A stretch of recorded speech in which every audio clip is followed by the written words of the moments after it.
Hi friends, I'm Jeffrey G. This video is going to be a little bit different than some of my others, and let me explain why. I've stumbled upon a Kontakt instrument called Synferno by Rigid Audio. And that wouldn't be so significant if it didn't open up a door to everything that Rigid Audio is doing and delivers. And this is by no means a new instrument. It's been around for 7 years, but of course it's new to me. This is one of those rare cases where you start to use a new plugin, you play around with it, and you keep coming back to it because the creativity and thinking that's behind this instrument is mind-boggling. I can't tell you how many times it makes me excited just to think about the possibilities of how to use this plugin. So let me both explain how I got here and what my intention is for using this particularly powerful tool.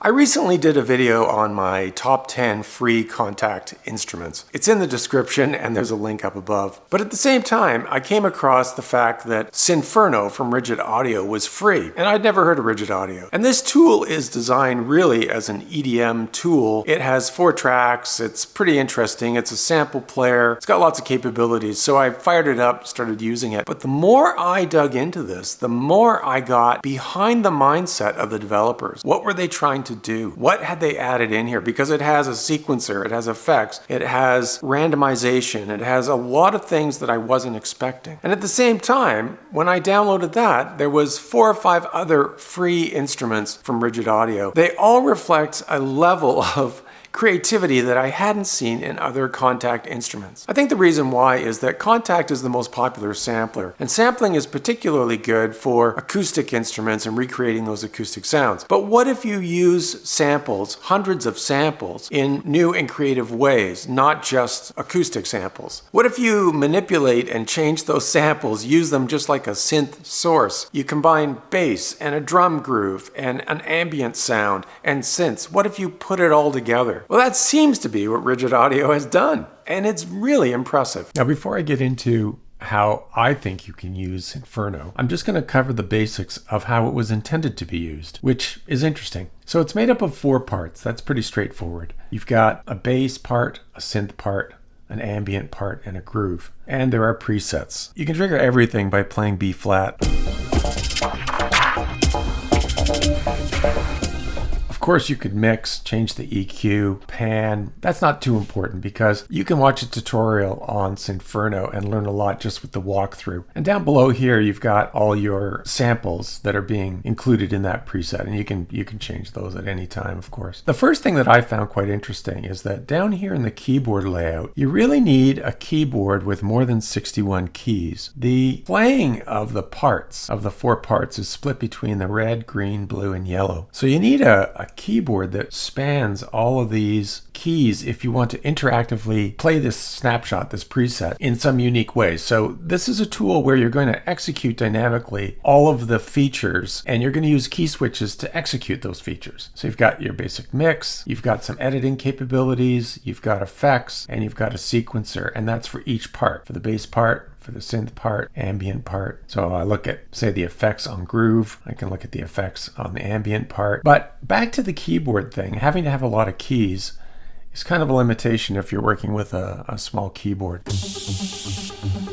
So there I'm playing a blue key.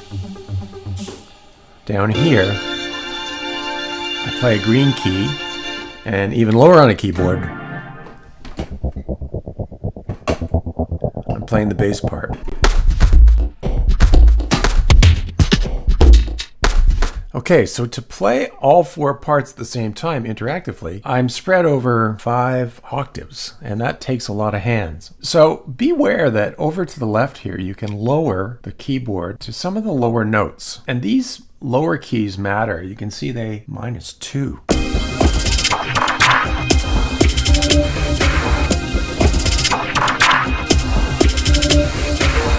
In this case, I'm playing a B flat 1 or A sharp -1, and that key's been assigned to play the entire patch. I can randomly change some of the sounds by clicking on R.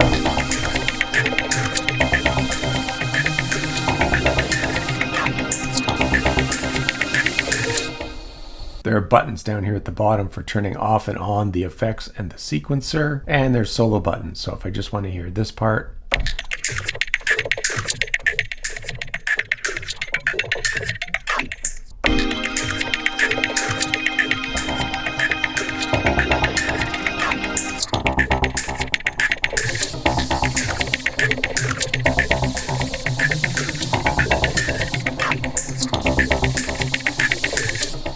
Now I find those solo buttons pretty handy because it's overwhelming to hear all 4 parts at the same time, especially in a preset.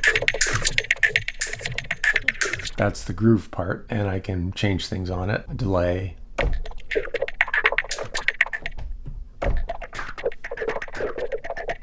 Change the part.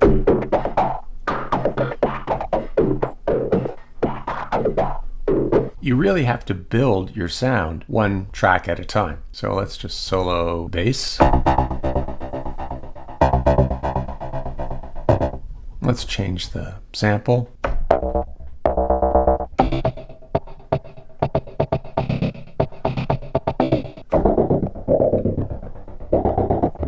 If I go to the effects,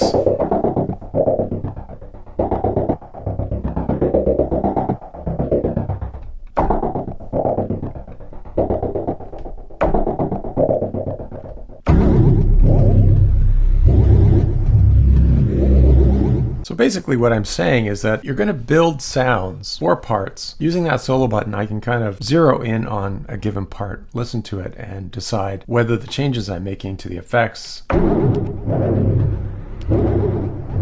are things that I want or not. Preset. And these are snapshots, but they encapsulate all of the parameters.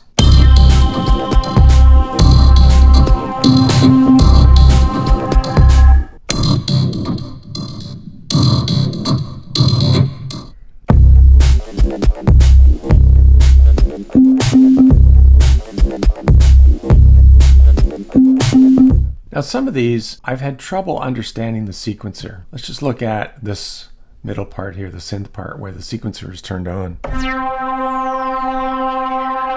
go over to the sequencer. I'm not quite sure how this works. See, in this case, I can't tell the difference between the sequencer turned on or turned off. Let's listen to the whole thing again.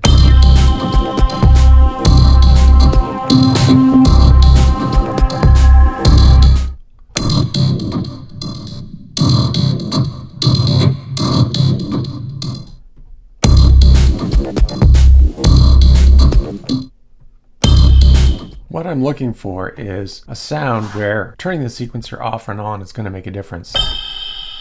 There's a bunch of options for randomizing these things. If you press on these little R's, of course, you can choose from a long list of samples. Another feature is if you press down the Option key and click on R, it changes them all randomly.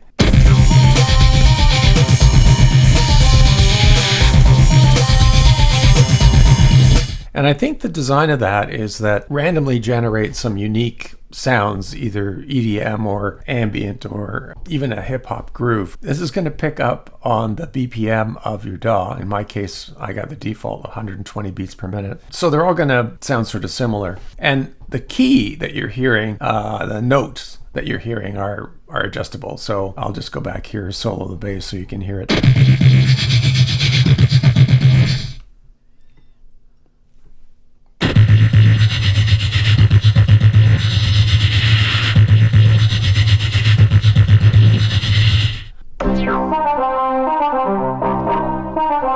And maybe I want that a little bit louder, but I want to pitch that up a little bit.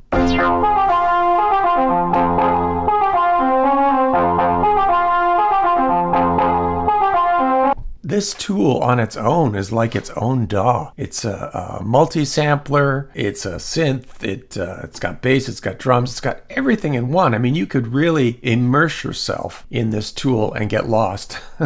And that's exactly what has happened to me. I'm so impressed with its capabilities that I easily get lost. So this video is a little bit long. I start off by just showing you some of the basics of how this tool was intended to be used, and then I'm going to dive into how I intend to use it. Because I'm not creating EDM, I'm still taking advantage of the 350 plus samples. I'm still taking advantage of the effects and the sequencer and all the capabilities of this tool, but I'm going to be using it for other genres. But I kind of see it as a sampler source for 4 different types of sounds with hundreds and hundreds of samples and the ability to modify those samples. That's kind of the way I look at it. And then in terms of executing it, I'm going to record the sounds I like into compositions in my DAW. So I'm not going to play it interactively. I'm not going to use it for live. One of the things I just want to remind you is that with that keyboard layout, colored keys are also pitched, right? So each group, depending on the sample you're playing, because some of the samples are pitched samples, some of them are not. So for example, if I play a note here, this is up in the blue section, and it's just a sequenced repetitive part. But in the green section,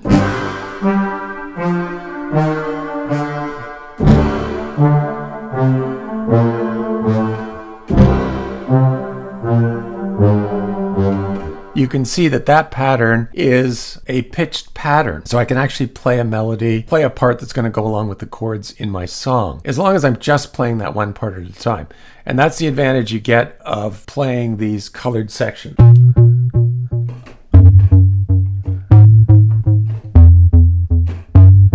So if I choose a bass sound or a bass sample that I like for that bass part, I can just use it in a song, basically. Let's start with something easy up here, the groove part, which is usually the drums.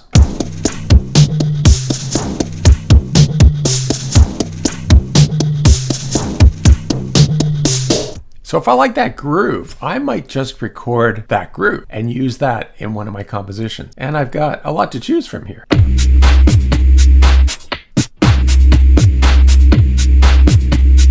And if I'm not sure what I want, I can click on random and always come up with something interesting and new.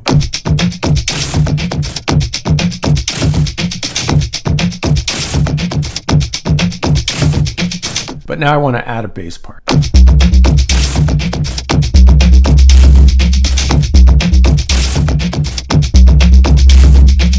Now, when I execute that playing the B flat trigger key, which just executes everything, it's not pitched. I'd have to go to a bigger keyboard.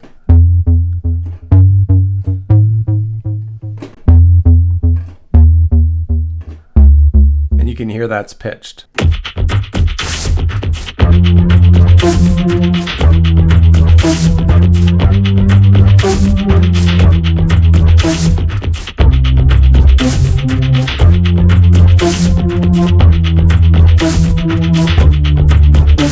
There's an example where I'm just using two of the tracks and I'm finding things that I like amongst the many, many samples that are included in this thing. So that's kind of a different take on its intention. It's going to be a lot of fun. It would take you months, years to go through all the samples that are included, and credit to Rigid Audio for making this thing so extensive. I call them presets, but they're really snapshots of the entire instrument.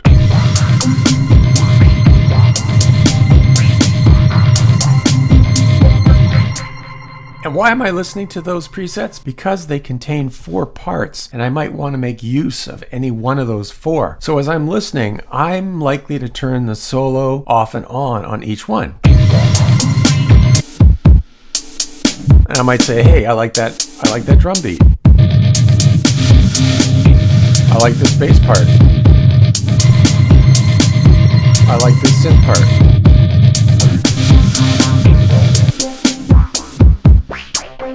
Maybe I just like that ambient part.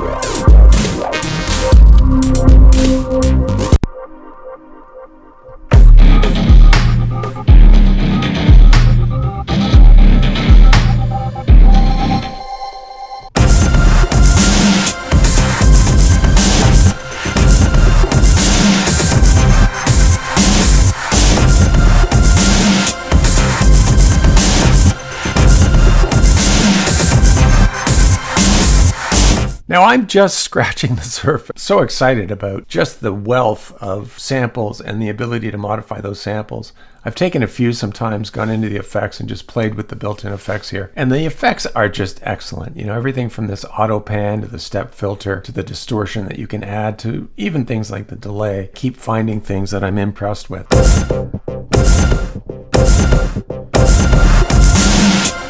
So you've got one tool, Synferno, that really encapsulated many, many instruments. And you can see, although I've opened it in Logic, I haven't used any plugins. I'm not using any third-party effects. I'm not adding to it because on its own, it's so extensive and so creative. And you could be using this even in indie and pop music. And it's my intention to use this to enhance what I do in kind of that rock, indie, funk, R&B zone. Some developers have taken the Kontakt platform to new heights, and I would say Rigid Audio is among them. You can use Kontakt for just basic things like sampling a piano or sampling a cello or a violin. But if you get really creative with the controls and you add in all kinds of other things, you can develop some really quite amazing tools. So this goes beyond, I guess, just a plug-in sampler player and moves us into the direction of a truly creative tool. Another important point to consider is that this isn't easy to learn. It's taken me several attempts. I consider myself pretty quick at learning new software. I've had to come back to this Synferno plugin multiple times. There is a walkthrough video, which is pretty good, but even that video I had to watch multiple times. Now, if you've come across something like this before that just sparked your imagination, it was really exciting, put your thoughts in the comments. And if you've played around with Synferno and you've done something really creative with it, I'd like to hear about it. And if you liked this video and found it interesting, click on the like button. Consider subscribing to the channel. It does help me move forward and achieve some of my own goals. Thanks for watching.